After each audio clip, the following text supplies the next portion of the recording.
अगर आप सोना चांदी खरीदना चाहते हैं तो अगली खबर आपको निराश कर देगी।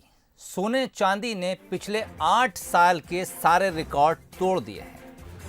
सवा महीने में सोना 6,500 रुपए तोला महंगा हो गया है और सवा महीने में चांदी 18,500 रुपए प्रति किलो महंगी हो गई है। इसकी वजह अंतर्राष्ट्रीय बाजार में आई तेजी को बताया जा रहा है। कि निवेशक इस बारे में ज्यादा रुझान रखते हैं और वो चांदी सोने में इन्वेस्ट कर रहे हैं। इससे पहले 8 साल पहले 2012 में इस तरह की तेजी आई थी।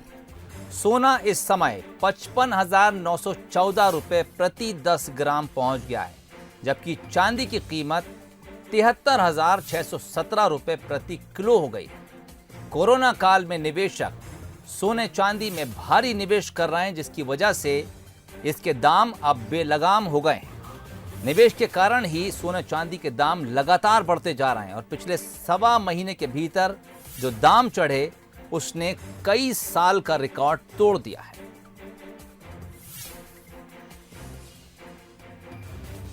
कोविड काल में सोने और चांदी के दाम आसमान छू रहे हैं। अंतर्राष्ट्रीय स्तर पर तेजी और निवेशकों के ज़्यादा रुझान के कारण ये दाम बढ़ रहे हैं। आप देख सकते हैं कि न्यू मार्केट स्थित एक ज्वेलरी शॉप में मैं हूँ। बड़ी संख्या में यहाँ पर लोग पहुँचे हुए हैं। जिस तरीके से करीब 3 महीने तक जिस तरीके दुकानें बंद रही, उसके बाद जैसे ही ओपन हुई हैं तो कहीं ना कहीं जिन लोगों के घर में शादी हैं या किसी भी तरीके के कार्यक्रम होने हैं तो बड़ी संख्या में जो लोग हैं ज्वेलरी शॉप पर पहुँच रहे हैं और सोने चांदी के जो जेवरात हैं उनकी खरीदारी कर रहे हैं। और जो नियमों का पालन है, कोविड नियमों का पालन भी किया जा रहा है। लेकिन कहीं ना कहीं जिस तरीके से सवा महीने की बात की जाए तो सोने के करीब 6,500 और चांदी के करीब 18,000 से ज़्यादा दाम बढ़ चुके हैं। ऐसे में जो मध्यम वर्गीय लोग हैं ज़रूर उन पर ज़रूर इसका असर पड़ेगा। ऐसे में जो ज्वेलरी शॉप के जो राजधानी भोपाल के बड़ी ज्वेलरी शॉप के जो ओनर हैं उनसे भी हम बात करेंगे।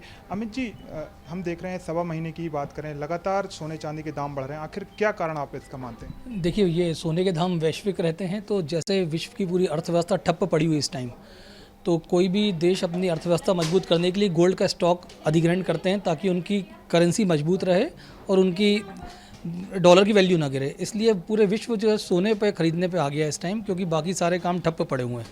तो जितनी बेकार अर्थव्यवस्था है उसी के कारण सोने का रेट इतनी तेज़ी से बढ़ रहा है। तो स्थानीय निवेशक भी हैं, वो भी खरीदारी कर रहे हैं, तो ये भी कारण है। अंतर्राष्ट्रीय स्तर पर तो इसकी मांग है और जो निवेशक हैं वो भी रुझान बढ़ा है क्या? नहीं, देखिए, जो भी चीज़ बढ़ती है उसमें 100% निवेशक का रुझान अपने आप बढ़ जाता है, लेकिन सोने के बढ़ने का कारण उससे बिल्कुल भी नहीं जुड़ा है। सोने का बढ़ने का कारण सिर्फ कोरोना काल है। कोरोना जब तक रहेगा तब तक सोना बहुत तेज़ बढ़ेगा और जब कोरोना की वैक्सीन आ जाएगी तो शायद सोना थोड़ा सा कम हो जाए। मध्यम वर्गीय जो लोग हैं कहीं ना कहीं उन पर असर पड़ रहा है, तो आपकी व्यवसाय पर इसका असर पड़ रहा है क्या? बिल्कुल डेफिनेट सी बात है। सोने की जब कीमतें आसमान छूती हैं तो एक बहुत बड़े वर्ग के लिए सोना खरीदना बहुत मुश्किल होता जा रहा है और इतनी तेज़ी सोने में के लिए ग्राहकी के हिसाब से अच्छी नहीं है, क्योंकि थोड़ा बहुत तो तेज़ी ठीक होती है, लेकिन ये बहुत ज़्यादा है और ऐसा लगता है कि मध्यम वर्गीय के हाथ से सोना कहीं बाहर ना निकल जाए। ज्वेलरी शॉप के ओनर, उनका भी यही कहना है कि कोरोना काल चल रहा है, निवेशकों का इसके प्रति रुझान बढ़ा है। दूसरा कारण ये भी है कि अंतर्राष्ट्रीय स्तर पर भी दाम बढ़ रहे हैं। यही कारण है कि सोने चांदी के दाम बढ़ रहे हैं, उस पर उनके व्यवसाय पर जरूर असर पड़ा है, क्योंकि मध्यम वर्गीय लोग कहीं ना कहीं कम खरीदारी कर रहे हैं। कैमरा पर्सन कमलेश यादव के साथ आकर्ष शर्मा, बंसल न्यूज, भोपाल।